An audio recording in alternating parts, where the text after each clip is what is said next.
Easy. 2 markah dalam SPM boleh dapat. Ini adalah set tingkatan 4. Okey, first kali dia akan tanya lorik lah, shade, banyak benda yang kita tak berapa faham. Tapi Cikgu Debbie nak korang ingat ni. Kalau korang nampak union, ni panggil dia union. Union tu kita akan ingat this word, all. Boleh tak ingat all? Okey. Kalau nampak yang ni intersect, intersect tu persilangan. So kita akan tulis macam ni. Okey.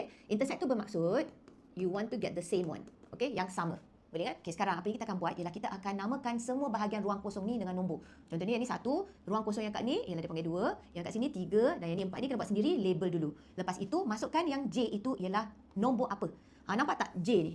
Ada nombor apa? Boleh jawab. 1, 2, 3. 1, 2, 3. Settle? Apa itu K pula? Tengok K kat sini. Nombor apa? Nombor 1. Okey, ini dalam kurungan dan ada bentuk intersect. Intersect tu bermaksud apa tadi saya kata? Apa yang sama. What is the same? Tak apa, biar dulu. Yang ni kita panggil dia all. Union tu maksudnya ambil all. Apakah nombor dekat L? Ini adalah L. Apakah nombor yang korang dapat? Ini adalah 3, 4. Okey. Sekarang boleh selesaikan yang ni. Sangat senang saja. Sekarang kita tengok. Apa yang sama di dalam kurungan? Nombor 1 dengan nombor 1 sama betul?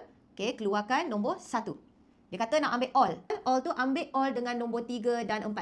Maka yang kita akan lorek ialah kita akan lorek. We will shade jawapan 1, 3, 4. Ambil pensel.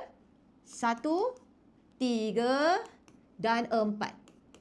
2 markah. Itu saja. Senang tak? Buku pasir bagi jawapan yang lengkap. Ini soalannya dan ini jawapannya.